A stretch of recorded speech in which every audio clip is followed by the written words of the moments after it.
So, my uncle is now 79 years old, and unfortunately, he now sits on his deathbed, with not too much longer left to live. He's doing what most people do on their deathbed, professing all the bad things they've ever done in their life, all the wrongdoings, and trying to make the best wrongs right that they can.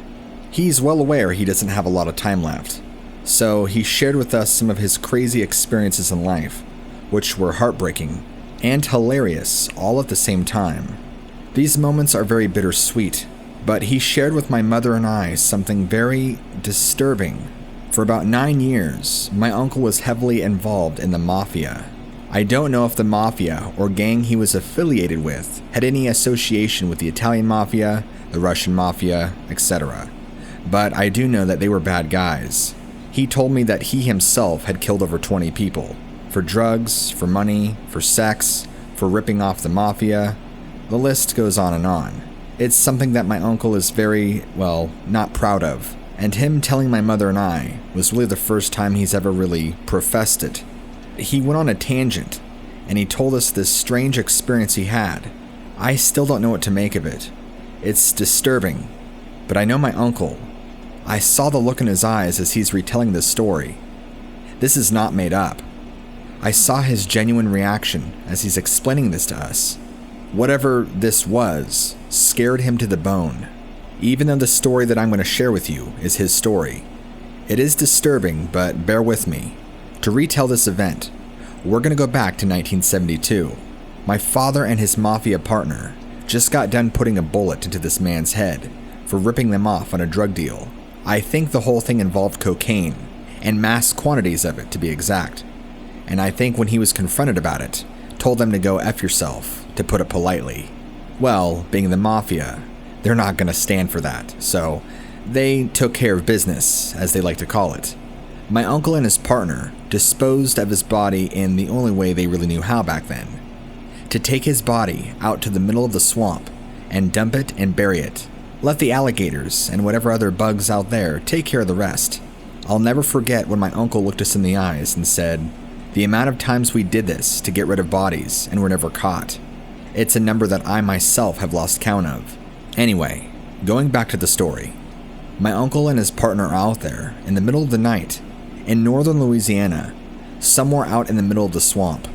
He couldn't exactly recall where, because I don't even think he knew exactly where. I think they just pulled over somewhere and dragged the body out of the car and walked into the swamp a bit with shovels.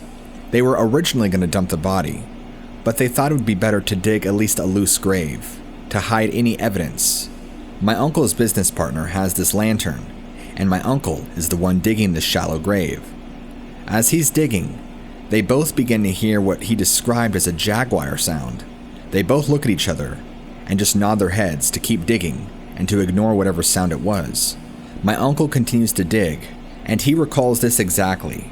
And he says, quote, "I had just shoved the shovel into the soft soil, put my foot down, pressed it in, and I heard my partner scream bloody murder.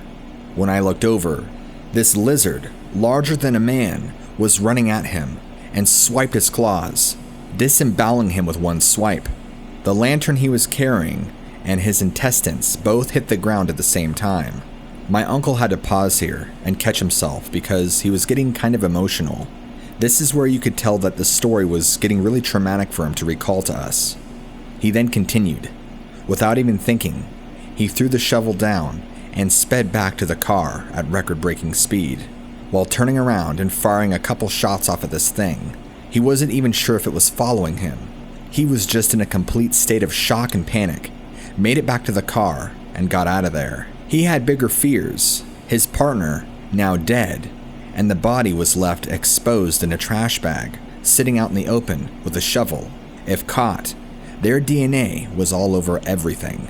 All of this, coupled with the fact that he just encountered some sort of giant swamp lizard that killed his partner in one quick swipe. What was he going to say about his partner going missing? What he told us is that the mafia believed that he had some part to play in his partner's death, and tortured him consecutively for 4 days straight. He never exactly told the version of the story that he told us, about a swamp lizard coming out and disemboweling his partner. They would have never believed a word for him, and probably would have killed him. In fact, my uncle is very glad and humble to be alive. He claims he's very surprised they didn't take his life, but that they would rather teach him a lesson. I had asked him if he could describe what he saw in more detail, the thing that killed his partner, and he just kept saying that it looked like a big lizard with huge teeth and long claws, and that it ran on 2 legs, just like a person, but was shorter than him and his partner. Which, by the way, him and his partner were pretty average height, 5'10", 5'11", and the dark lighting conditions of the swamp, and the lantern being his only real source of light. It's hard for me to accurately guess how much he truly did see, but it must be serious to traumatize a cold-blooded man like him. A man who had no problems killing you if you came between him and his mafia family. In case you didn't catch it the first time, this was in northern Louisiana, sometime in the early morning hours, I was told. My uncle then veered off to a different story, but I could tell it was hard for him to retell to us. It was clearly a very traumatic event. Since hearing my uncle's story, I've had the chance to check out a few of your reptilian encounters on your channel, just to try and verify if there's any corresponding details that exist between his story and the stories you've posted. While I can't pinpoint anything exactly, it's pretty eerie that other people besides my uncle have seen reptilian creatures in the swamps. I've always known that the swamps were dangerous and home to alligators, but if you would have told me that they were home to man-sized carnivorous lizards, well, that's a totally different thing on its own. My sighting takes place in southwestern Tennessee. This is in a place known as the Cross Creeks National Wildlife Refuge, right alongside the Cumberland River, not too far outside of the small town of Dover, east. I was driving home late one night on the 49. This is where I had a sighting of what I would like to call the man iguana from hell. The 49 is pretty much a straight 2-lane highway that travels all throughout the wetlands. There's really nothing too exciting to see, except what I saw in my case was extraordinary, and not in a good way. This 2-lane highway traverses throughout the wetlands, covered with thick forest on both sides of the road, and again the Cumberland River, right nearby. It's important to keep an eye out for deer and anything else that the river might draw, like any other nocturnal animals. I'm not a Tennessee native by any means, but I've been around here long enough that I feel pretty confident driving here, especially around nighttime. It was getting close to midnight, so it was pretty dark outside. No other cars on the road at this time. Out of the woods to my left comes a creature, what I called the iguana man from hell. I call it that because that's exactly what it looked like. Every detail of this thing, this being was horrifying, down to every inch. This thing comes out of the forest to my left, crosses the road in front of me, and heads north down towards the river. This thing was so large that it had a dead adult doe hanging right there in its mouth. This creature, so tall, probably around 9 feet, and if I was to guess, shoulder to shoulder width, I'd say 5 feet easily. This thing was a hulking lizard. It's like you took Conan the Barbarian and crossed him with a demonic-looking iguana. The head was like a human crossed with an iguana, which is where I get the name from. This thing just looked evil. The expression on its face was like a fierce alpha predator. The entire being just looked unnatural, and it was not only large enough, but strong enough to carry an entire dead doe in its mouth like nothing.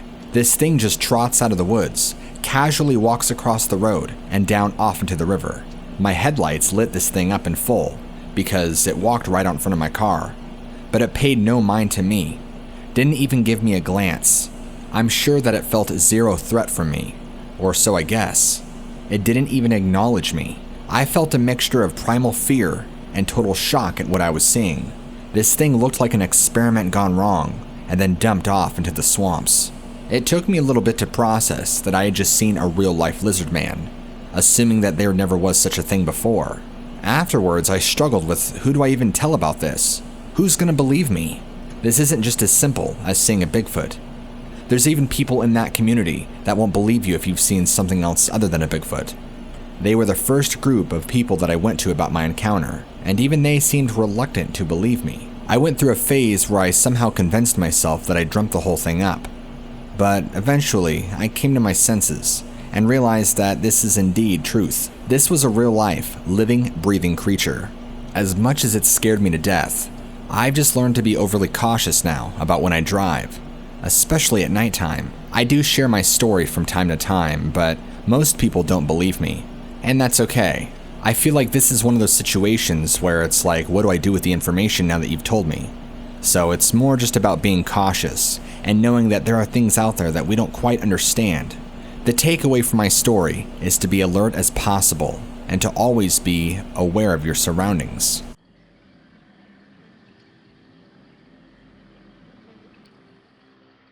Because I still work as an officer in this department, I'm going to keep my identity anonymous just for the sake of my own protection and my job. I could get seriously reprimanded for sharing this information by my superiors if they were able to trace this back to me. Back in 2013, I started working for the same PD that I still work for now. I had only been an officer for around a year this time and still felt new in certain situations, especially the one I was put in this very night. The county I work and operate in is smaller, so you get more of a sense of knowing a lot of the same people. Trust me, I've encountered the same drunks and addicts that we see along the roads many times, but that's not today's story. I'm going to share with you something a little different. This night, I was responding to a noise complaint behind this smaller neighborhood. This neighborhood that I was going to was bordered by a small area of woods and a medium-sized body of water. Again, I'm purposely refraining from mentioning the lake or town because I don't want my name anywhere attached to this. This lake stretches on and streams out into a river that runs into a larger river just a few miles away. It was not uncommon to get noise complaint calls in this area, especially behind this neighborhood in this area, because teenagers would take it upon themselves to get drunk and rowdy and create a lot of noise in the summer nights partying. I'd gone a few other times to break up underage parties with drinking and sex in the same area before, late at night. I figured this would be just another run-of-the-mill call. I pulled into the address of the individual who placed the call about a noise complaint, and I asked the person if it was the same partying and music that had been happening previously, to which they responded no. They said they were hearing lots of strange loud animal noises that they could not describe. This had been going on for almost an hour, and was so loud, it was disturbing the neighbors around the area. This individual was not the only one to place a call about it that same night. This portion of the neighborhood I was in was directly in front of the wooded area, which then follows to the body of water. I went to inspect the area in question, not hearing any of the previously mentioned animal noises. Between a section of houses was a dead-end road that led directly to the heavily forested area, and then to the lake, or larger body of water. Upon approaching this area, I began scanning closely, looking for any signs of what could have been making a loud, disturbing animal noise. I found heaps upon heaps of beer cans and trashy blankets that were probably fresh, maybe from a night or two ago. It looked like somebody had been partying out here for a minute. After maybe 7 minutes of walking through the thicker forest and approaching the larger lake, the feeling around me felt very hostile. It was dead silent, not even crickets. Very unusual for a summer night like this, with clear skies. I began scanning the shoreline and area directly behind the neighborhood in question, looking for any clues. I began to feel multiple presences around me, from behind, in front, in the water, and off to my right in the woods. When you're an officer, there are certain situations where you don't have time to think, and you just have to react. I knew I was about to be in one of those just by the feeling alone. My initial thoughts were that I was about to get jumped or stabbed by possibly some junkies. I kept my hand close on my pistol and ready. The noises got closer and closer, and then stopped. I had stopped, shining my light around me directly to my right in the forest. Out of the brush steps something that looks like it came right out of a Hollywood horror movie. When I tell you this, I need you to understand that as an officer, we're not trained to deal with these kinds of situations. If you have ever seen that movie in the 90s, I believe it's called Carnosaur. Whatever stepped out of the woods looked very identical to some of the creatures in that film. It reminded me of a half dinosaur, half human.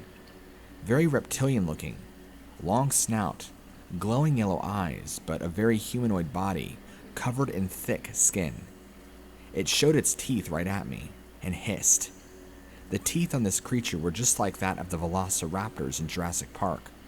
Long, pointed, and tipped towards the inner part of the mouth, as in to hold in meat when it bit. I might be calm explaining these details out to you, but mind you, in the instance, I was petrified. I could not even unholster my weapon. This thing was as tall as I was, and I'm 6'3". I work out here and there, and I'm lean, but I'm not bulky by any means. This thing was very bulky. It looked like it could have bench pressed 3 of me any day of the week, any time. I was shining my light directly on it, and the details I saw were vivid. But when you're in that state of mind and panic, you don't perceive everything as you should. Whatever this was stood there, staring at me, hissing, showing its teeth, as if it was readying itself to lunge forward and attack. I don't know how to explain it, but I just knew I wasn't alone. The presence, the energy this thing gave off was horrendous. It was ominous, like you were going to die. I felt that same presence from all around me, and I just knew in my heart, in my soul, that it wasn't alone. I also knew that judging from the sound I was hearing around this creature, because there was more off in the brush moving. After some time, I was able to finally come to a standoff, and I pulled out my firearm and fired 3 shots at this thing as it began to crouch back, as if getting ready to lunge. I knew I hit it with all 3 shots, because it made this horrible scream like I've never heard, and retreated back into the brush in which it appeared out of. The scream, howl, whatever this thing let out was so loud, it hurt my ears, and sounded nothing like any animal I had ever heard of before.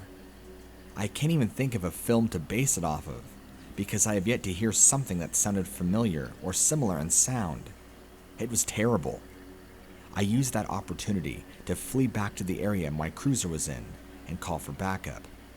I had encountered an unknown animal and was in far deeper than I could have ever imagined. The standoff between me and this creature probably only lasted 10 seconds at most, but it felt like 10 minutes. As soon as it started screaming and fleeing back into the brush, there was a frenzy all around me. Much of the brush surrounding me and in the area began moving and going crazy. I knew there was more of them, and I knew if I stuck around, I was going to be killed by whatever dinosaur thing I had run into. Within minutes, my supervisor, again, I'm not going to mention his name, arrived with more officers, and he resigned me from the call and told me not to talk about it or mention this ever. His actions and his demeanor were very strange, like something bigger was at foot. He and 3 other officers went into the area I was just in, and I was told to leave immediately. I was then relieved of duty the rest of my shift that night. There isn't much else to tell about the story. Life went on, and I continued serving as an officer in this county, and still do. That sheriff passed away last year from a stroke, but served the county for many years, well before I ever went into the academy and was known in the area. I've been wanting to share this experience for a long time, but never knew when or how I should go about it. I wish I could describe it better what I ran into that evening, but my best description is that it looked to be part dinosaur, part human. Only, there was just something so evil about it. The glowing yellow eyes, the face and teeth. It's like you took the head of a velociraptor from Jurassic Park and stuck it on the body of a humanoid lizard thing. I know that probably doesn't make any sense, but it's the best way I can describe it. I got the impression this thing was designed or created for killing. It had muscles rippling underneath its scales or flesh or lizard-like skin. Even though my light was on it for only a matter of seconds, it was enough for me to see the details and contours of its muscles underneath its lizard-like body. I have been in all sorts of extremely dangerous and hazardous situations as an officer, and that was the only one true time I've ever felt such genuine and absolute terror like that. It was beyond the fear of dying. It was like being in the presence of something truly evil. I don't know if it was an animal or whatever it was. I don't have an explanation for the sounds the neighbors were hearing before I responded to the call. Perhaps it was from these things that I saw that night.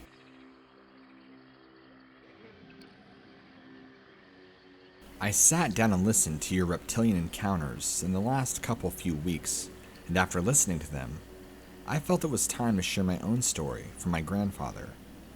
Normally, I wouldn't share this kind of story, because not only did I think he was crazy, but I believed that many would find me crazy for sharing it.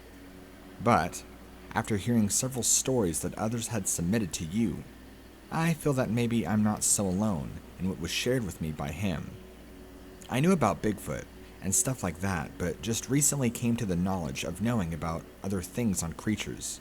Cryptids, I guess they're called, like Dogman, Mothman. The list goes on and on.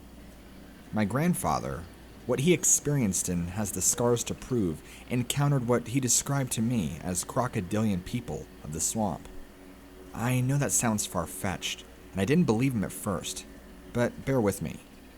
In your first episode of Reptilian Encounters, you shared a story about a person who had encountered very similar beings like what my grandfather described attacking these villages in Africa.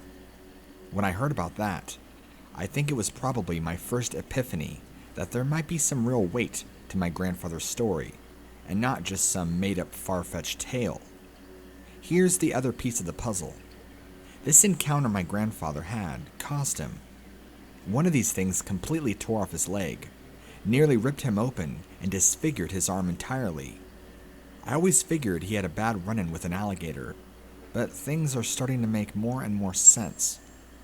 My grandfather is well in his 90s and has always been a hardy, strong-willed person. He grew up with a hard life, and a lot of his brothers and sisters always told me that because he had survived the Great Depression, went through Pearl Harbor in Vietnam, it's really made him numb to the fear of man and the world. One of the few times he was ever truly terrified was this experience. My grandfather has done and seen it all. Farmed and survived the Great Depression, enlisted in the Army and survived Pearl Harbor, met his first wife, had kids, went on to serve in Vietnam, logged for a while, guided for a while, hunted, tracked professionally, all that crazy stuff. I also truly believe that how my grandfather survived was a miracle of God. Because of the condition he was found in, he should have bled out and died, but he didn't. He's alive to tell this story, and proves to me that miracles do happen. Anyway, here's the story. This happened in the late 70s. My granddad was out fishing deep in the bayous of Louisiana.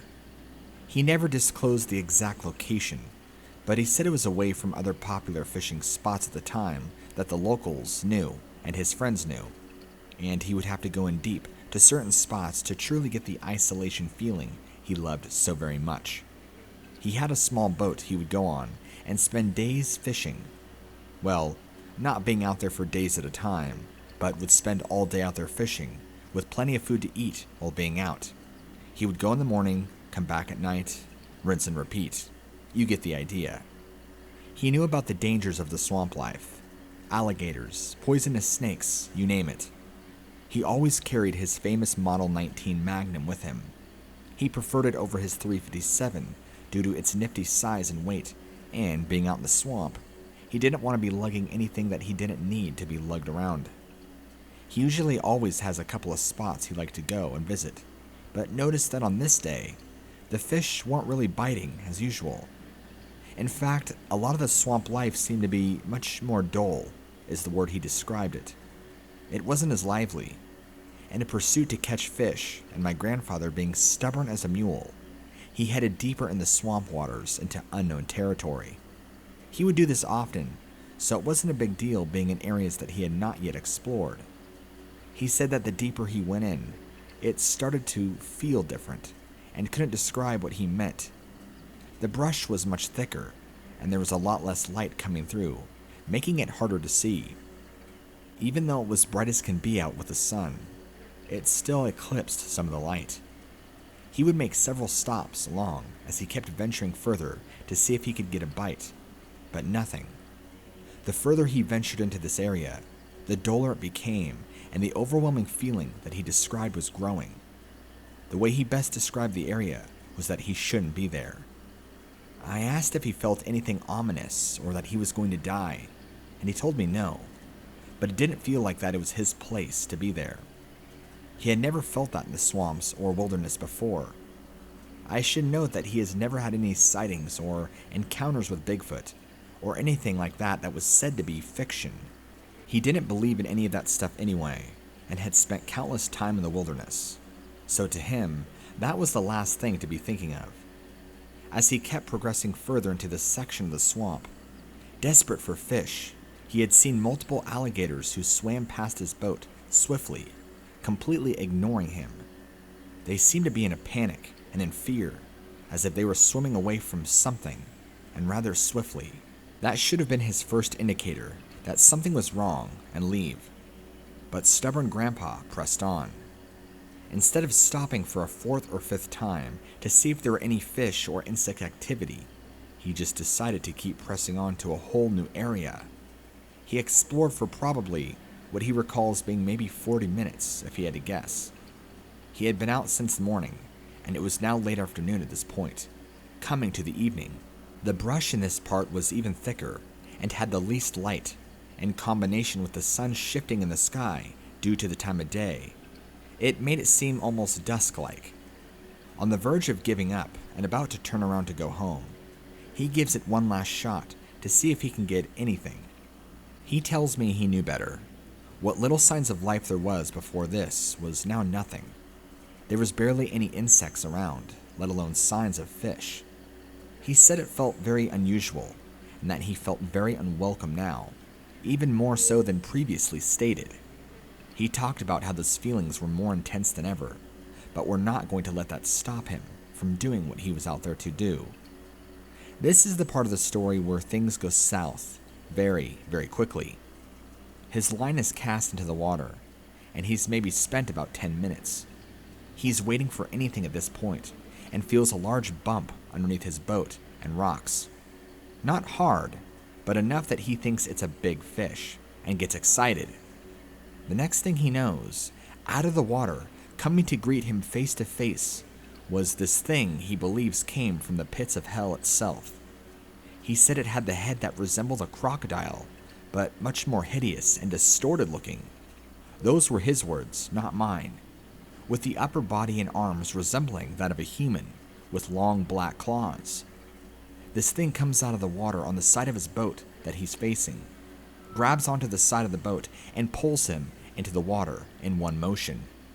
The force of this thing grabbing onto him and pulling him in capsized his small boat. He was immediately pulled down into the mud and silt below the water, but was able to break loose of the grasp that this thing held against him. He resurfaced and managed to almost pull himself back onto his capsized boat. As he's pulling himself up, this creature resurfaces behind him and bites onto his right leg, then grabbing onto it, and in a ripping motion above the knee, rips and pulls his entire leg off, with his now bone exposed. He was able to make his way lying flat on the top of his capsized boat and out of the water, when the second one of these things, slightly differing in color and variation, he describes, comes out of the water from the opposite side and nearly rips his right arm off with its claws, severely disfiguring his arm, but not ripping it off. He was bleeding out so badly after having his leg torn off, his chest scratched, and his right arm disfigured that he was trying to paddle with his only good hand left. But soon after that, he lost consciousness due to blood loss. He had sworn he died, but it doesn't stop there. From that point, he doesn't recall time passing or any of that. He remembers waking up and floating above his body being operated in, and the doctors and nurses rushing in and out trying to save his life. He was able to recall conversations, things that were said during the operation. He said he was out of his body and realized that he had died on the operating table. He recalled the doctors stressing that they had lost him and to keep trying. He said this went on for some time before he was sucked his words, back into his body, where he regained consciousness days later in a hospital bed. He woke up and was told by the doctors and nurses that they don't understand how he's even alive, and he should have been dead by the sheer amount of blood he lost. He was pretty badly dinged up. In fact, they even announced him DOA, which, for those that don't know medical lingo, is dead on arrival when he showed up. But one of the doctors there wanted to pursue trying to save his life, and it's a good thing that doctor did, because had he not, well, my grandfather wouldn't be alive to talk about it. But it turns out there was another fisherman doing the same thing that my grandfather was that same day in the same area, and just so happened to be exploring that same area of swamp, and found him unconscious, bleeding out on his capsized boat. Rescued his body and brought him back to shore, where he was even taken to the hospital. Like I said, he was announced DOA due to his blood loss, but the doctor who operated on him wanted to desperately and try to save him. I don't even know if that's proper protocol or if that's something doctors do or did, but that's what my grandfather tells me happened to him. His chest had been torn open, revealing muscle and tissue. His arm disfigured and his leg torn off above the knee. He spent some time in the hospital, but ended up making a full recovery. Doctors considered him a miracle that he was still even able to walk. He now has a prosthetic leg, and after much physical therapy, he's able to work both his legs comfortably. He simply just tells me now that it wasn't his time to go, and that's why he did not die. As far as the things he encountered in that portion of the swamp, he explains them to be pure fear, and called them crocodilian people. I've asked him all sorts of questions regarding descriptions of what he saw, and if he can go into more detail on what it was that attacked him before I wrote this out to you. So here's more of what he told me. When it pulled him under the water, it grabbed onto him, ripping his chest open, but letting go, allowing him to pull himself up back onto his capsized boat before biting his leg and ripping it off. The teeth on these things were large, very similar to that of a Nile crocodile, but uglier and scarier looking. Now, personally, I don't really know how you can get scarier looking than a crocodile, but that's what he said. It was almost a smoky black-gray in color, with green reptilian-looking eyes. The other one that ripped out his arm was more gray in color, and had slightly different head shape variation. A more narrow snout, is what he said. When it originally came out of the water and held onto his boat, it was standing up in the water with its entire upper body sticking out. It was a monster, pure and simple. He's not sure why he was allowed to live, because these things could have easily torn him limb from limb if they really wanted to, but they didn't. They didn't try to pull him off his capsized boat and eat him. He only was able to paddle a short distance before losing consciousness, so that means he must have drifted for a while before being found by the other fishermen, and the other fishermen stated that he was bleeding out bad and was very pale. I know it sounds crazy, but the man has scars on his body from this incident where his chest was sewn up, his prosthetic leg, and his arm. He's still alive and well today, and says even though that was the most terrifying thing to ever happen to him, he still goes out and does what he enjoys doing, which is being out fishing and hunting.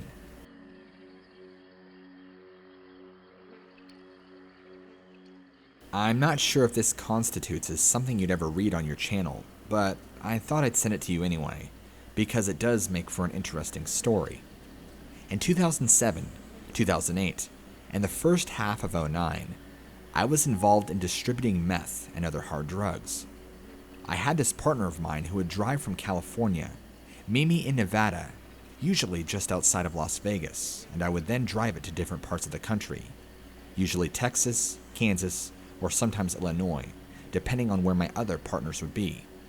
I don't engage in this lifestyle anymore, and haven't for a long time after getting clean myself. Many of my old partners and bosses are currently serving full prison terms, and I was lucky enough to get out before I got caught by the feds. There was one particular drug run we were doing back in the spring of 2008, where I was to meet my partner 100 miles south of Las Vegas, Nevada. This would be right around an area called Golden Valley in Arizona. We would meet just outside the area and transfer our deliverables. On this occasion, my partner never arrived at the location designated. I had waited a full 72 hours for him to arrive, and he never did. Finally, after getting a hold of him and meeting him at a different undisclosed location. He didn't have any of the product with him. On his way, before he reached the border to Nevada, he was driving early in the morning and was supposedly attacked by some unknown animal. He described it as a huge lizard, larger than he was. It attacked his car, and he simply fled. When he came back to his car, it did a number on his vehicle, and he ditched the drugs that were inside of it for fear he would get caught by the police. At this time, I didn't care what his reasoning was, even though his car was visibly torn up on the side, and his tire he was practically riding on was near flat. It had looked like he had gotten attacked by a pride of lions, but I didn't care. In a bout of anger, I pulled out my 9mm and put 2 bullets into his left hand, rendering it completely useless, and told him to call 911 as I left him there, bleeding out in agony. He would later be detained for messing up another future run of product through South Carolina, where he is currently serving a prison sentence. The person whom him and I both worked for almost had him killed, but he somehow weaseled his way out of it. I continued in the business until mid-2009, when I realized the risk was getting incredibly high with how reckless aspects of the business were becoming, so I left that life behind, and then ended up getting clean. The man I used to work for also got caught years later, and is serving full-time in the feds. I know many of these details are not relevant, but in the last few years, I'd really grown to like these monster stories, and I know your channel has a bunch of them. This is really the only experience I have in my life that could somehow come close to that.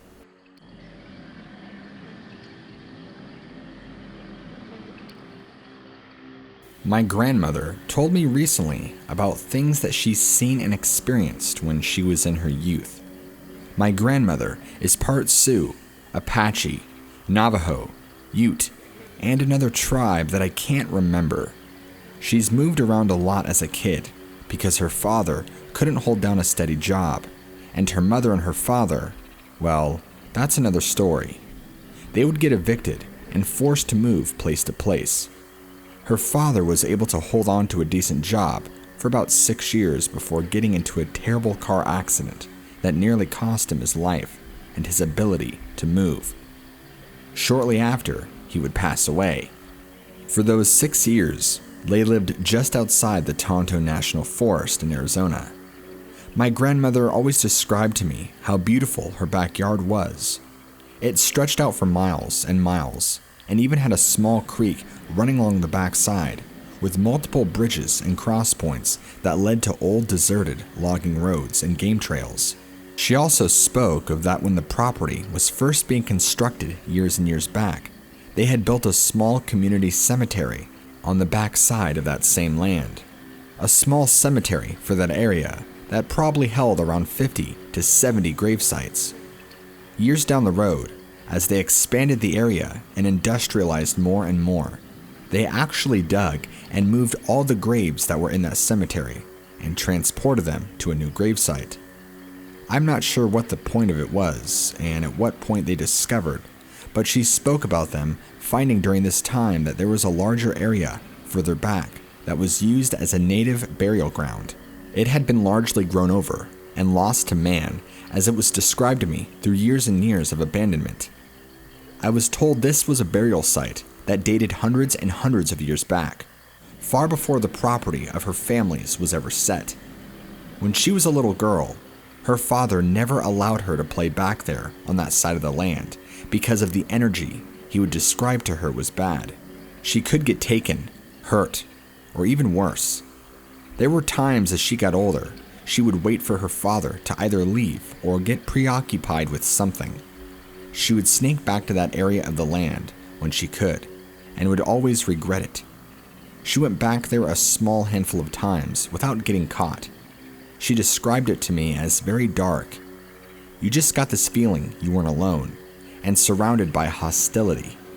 It was very uncomfortable to be walking around in. You always felt like you were being watched, like a visitor in a home that you were unwelcome in. That will always stick with me when she told me about that. When she had gotten far enough back, she discovered what she explains as large mounds of dirt and rock. These are very large mounds, and they looked well constructed. The first time she saw them, they were further back in the thickness of the woods, but still visible from the burial ground area. That's when she thought the idea of coming back in the early morning with a flashlight while her dad was asleep was a good idea.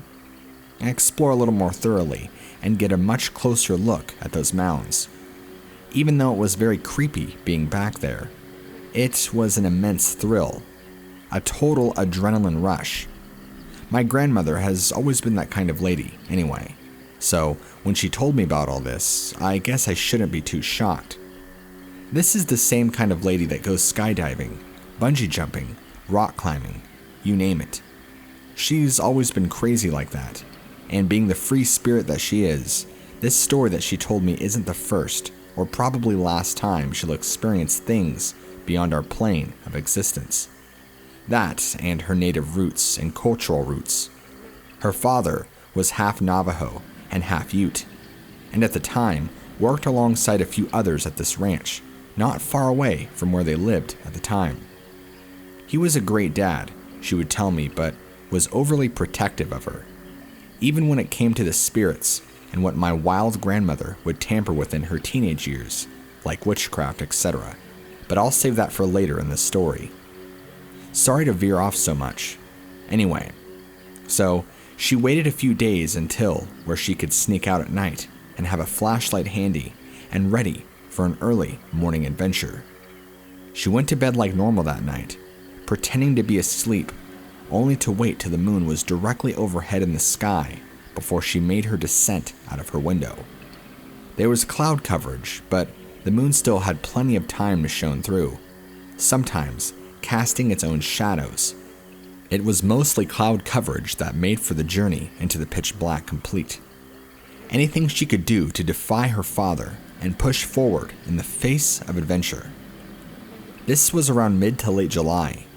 The night was still warm from the hot day, and everything was lush and thick. It made things even darker. She recalled the walk to just get to the area of land that was uncomfortable. She began getting hives on her skin at points, and feeling this burning sensation on her arms and legs, like someone was touching her with a hot poker. She talked a lot about how the walk to the burial ground area was even more unnerving. The darkness felt thick at night. It felt like it was alive and surrounding her. There was a strong sense of bad feelings and energy all around. Even more, now that she was enshrouded by the darkness of night. As crazy as my grandmother is, she continued to push on, despite her whole body telling her to get out of there. That's right about when she had her first sighting of this creature. She makes it to the back burial area and goes further this time into the area, out towards the burial mounds. This is when she was talking to me, how it became hard to physically go back there. It was like this unforeseen force trying to hold her back so she couldn't go further, but she did. Once into the small burial site, she said her flashlight's light reached less and less further. The darkness physically became thicker, which is something she had never experienced before, but would later encounter in different scenarios. Again, we'll talk about that later. Here is where things go haywire. Upon reaching the burial mounds, she noticed there were 3 of them, spaced no more than a few hundred feet away from each other, with small overgrown paths made to each one. These mounds were large, far larger than her. On the back side of the first one, she noticed a large hole that dropped down into the ground on the back of this mound. It was like a hole that then dropped down into the earth. Think like a small outcropping, and then a hole that leads down on the back side of this first mound. With her flashlight, she couldn't see where it led to. She just knew it was down into the earth. Every fiber in her being was screaming to get out of there. She knew she was being watched, that this place was full of bad spirits and energy, but she didn't care. If she could just check out the mounds, she would have been satisfied. Just as she was able to walk to the second mound, she began hearing light footsteps from all around her, approaching her. She shined her light rapidly, but never saw anything, calling out and asking who was there. Of course, no response. Right at that moment is when something very large came out of the hole behind her from the back of the mound. She shined her light, and to her horror, what she describes as this large, reptile humanoid creature steps out. Eyes like a cat, sharp and piercing, and a face so hideous and fierce, she froze up. Before I go on, this is the point that I began asking her all sorts of questions of what this thing looked like, because even I was apprehensive to believe her in the moment. I know my grandmother is crazy, but I know she is not a liar, and the genuine fear she expressed to me when describing this creature she saw is a little disturbing, to say the least. It had larger scales, a very snake, serpent-like face, with sharp, jagged teeth protruding from the top and bottom. The teeth were long and pointed. Its arms were long, extending further than its waist, and had hard, exaggerated hands. It had hard, defined, rippling muscles underneath its thick scales, and stood much taller than her. She knew down in her being, in her very inner core, that she was going to die, or be taken by this thing, down into that hole that it crawled out of. This being that she understood was pure evil, and had dark energy radiating off of it. So much so, that she told me she felt this creature coming before it stepped out of the hole behind her, along with the approaching footsteps around her. That's when this being spoke to her.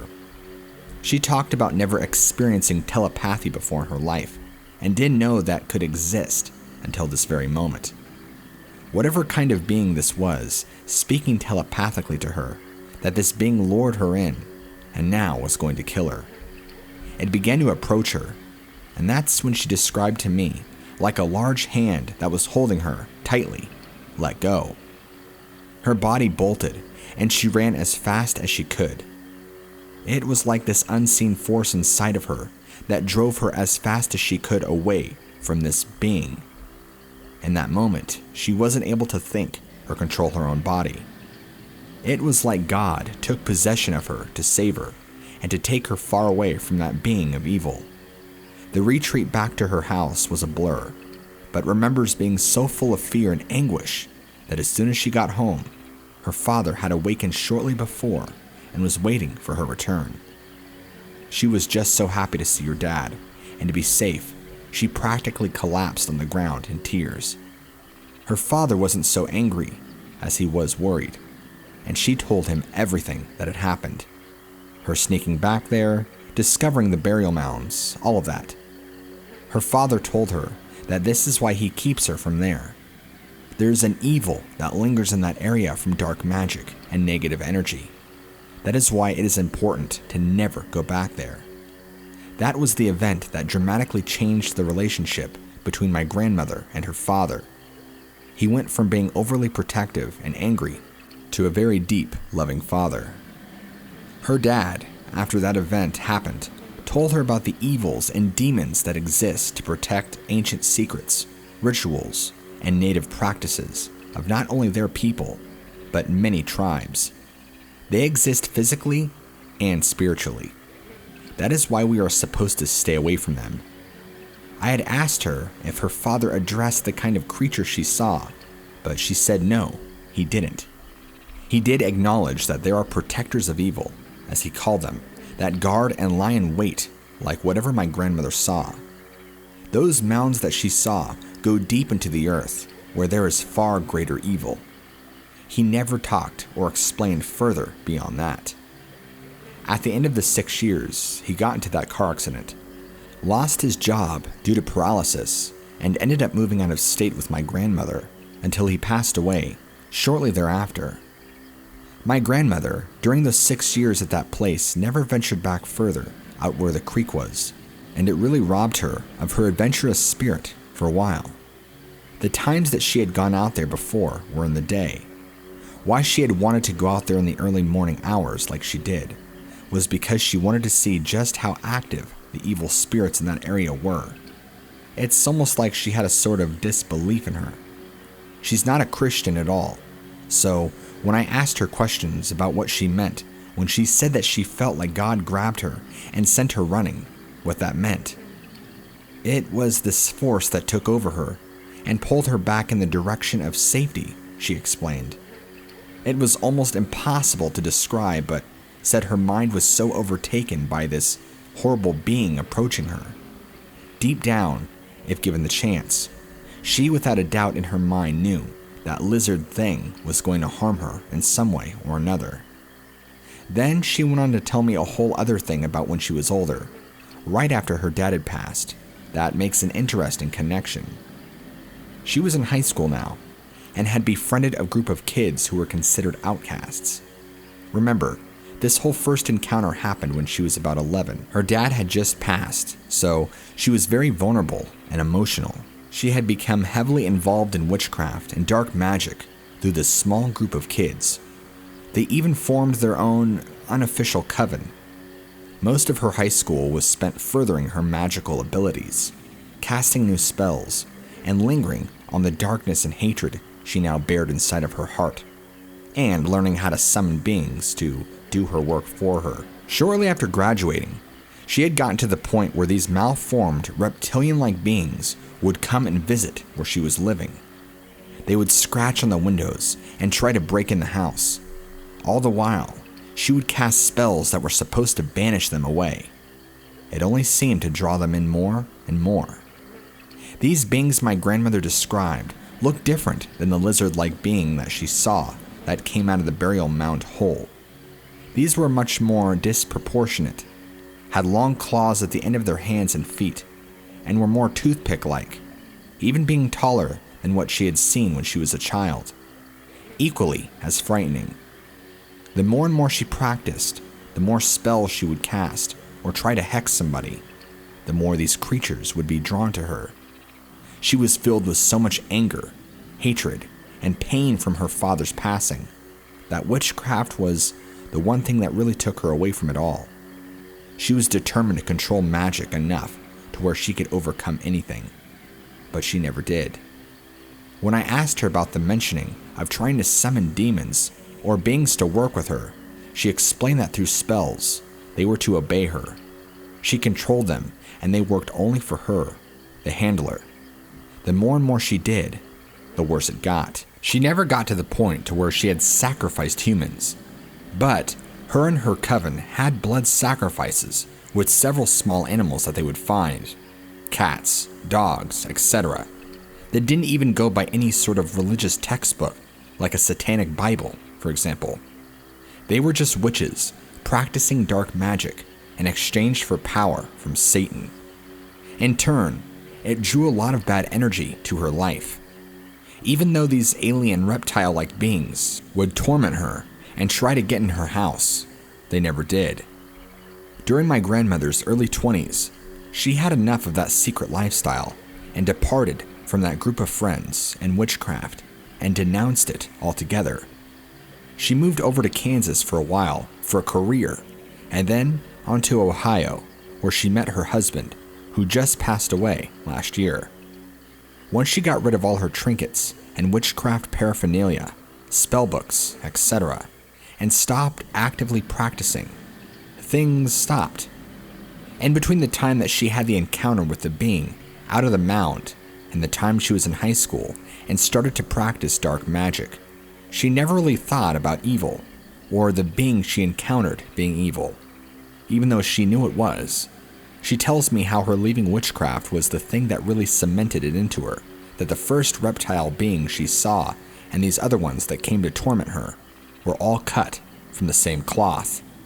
They had ill intent, and if possible, would have killed her. She knows this deep down. My grandmother is also agnostic, where I don't believe in any of that stuff. I know my grandmother is not lying about what she told me. She's just a sincere person, so I can't explain what her experiences were like. I just feel like for me, religion doesn't answer any of that. It's highly probable that the natives who built and constructed those mounds by that burial site practiced dark magic themselves. It was more common than we would know, but many hide it. Growing up, my grandmother knew several who practiced magic in secrecy, and that it went back hundreds and hundreds of years. Scores of them would get together in secrecy and worship the darkness, casting spells of protection and illusion, bindings on the burial sites for protection, wards to give off bad energy. It's a very serious part of their culture, a part of their culture that they don't talk about. It's very similar to what the Navajo people experience with what they describe as skinwalkers, people who have given themselves over to evil. It transforms them, even contorting somebody's body to a whole new being of darkness. My grandmother's take, which is an educated guess on what the mounds were, and that lizard being were evil beings assigned to protect that area. She knows this kind of thing exists in many other tribes and cultures. This is what she firmly believed her father had tried to keep from her and protect her, was this evil energy that laid there and waited.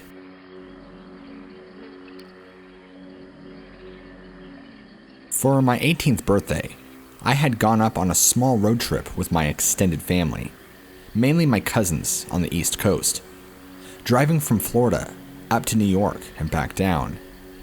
Years later, after I had my encounter, I came to find out that a man had seen close to the same thing I had when traversing through the same area. My encounter happened in 2009.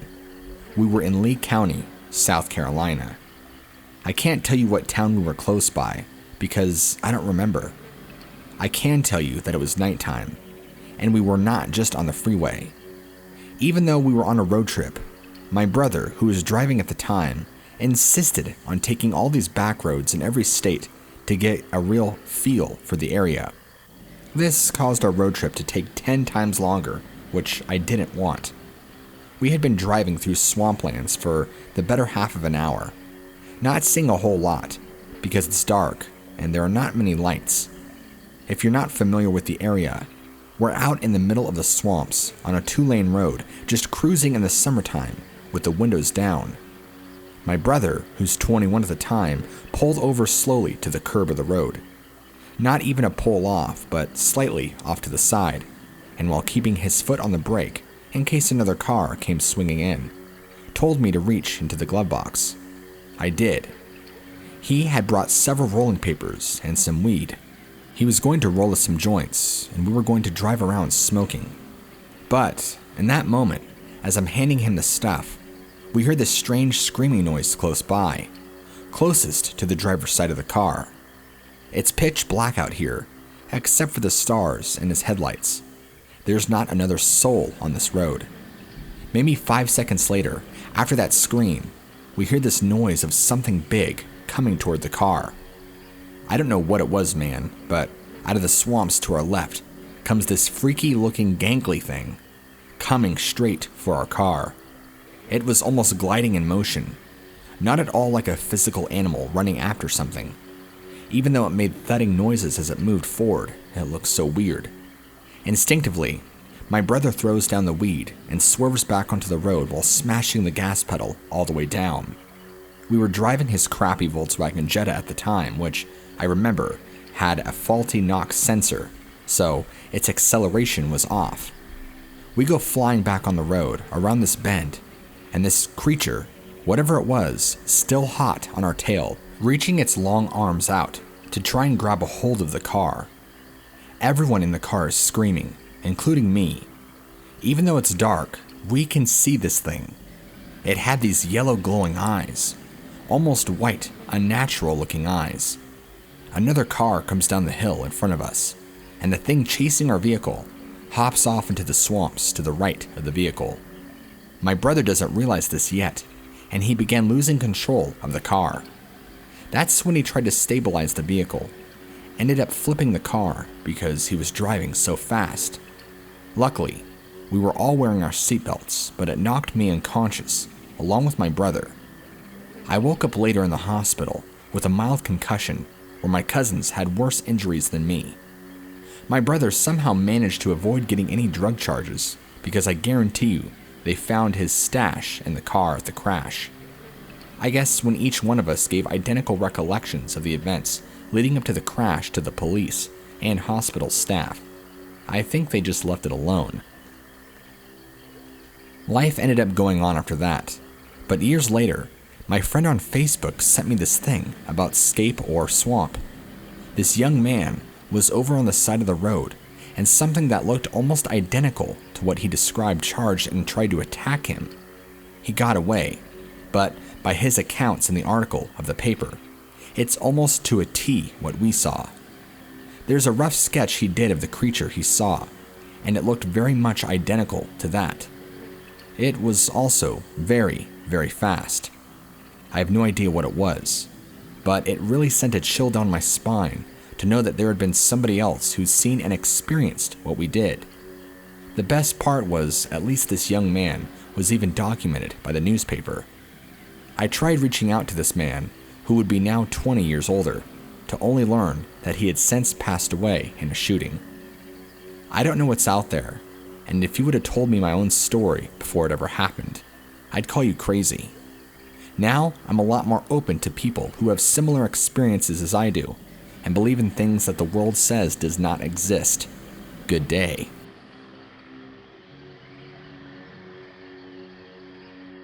Three years ago, when I was down in South Florida, I'll never unsee what I saw walking into the mangroves.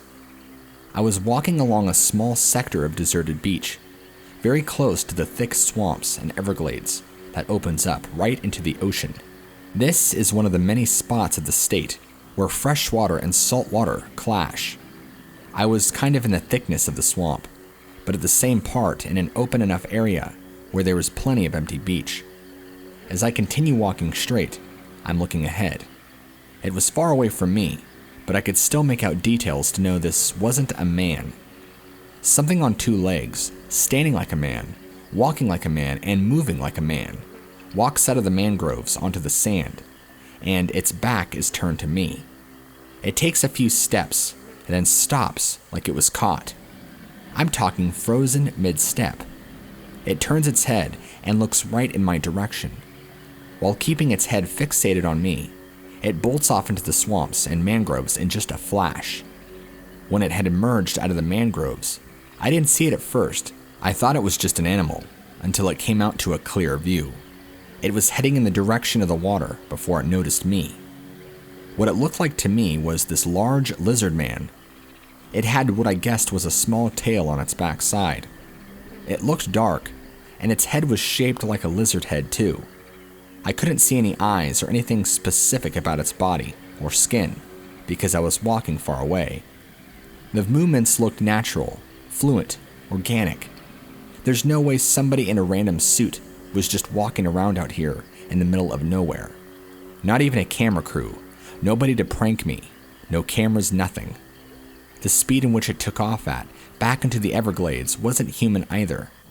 It took 3 huge strides at breakneck speeds, and bam, gone for good. It scared me and shook me. I really don't know how to describe with words what it was. Florida is home to all sorts of crazy animals. Last thing I would ever imagine is lizard men. There was nobody else around me or near me for miles that I could see. This was kind of out there. Not exactly on a big popular Miami-style beach. This was very secluded. An area that you have to travel through some swamp to get through, but anybody can access it. It wasn't hard, just took about a 15-minute walk. I feel like writing this out is helping me get over it and understanding what I saw.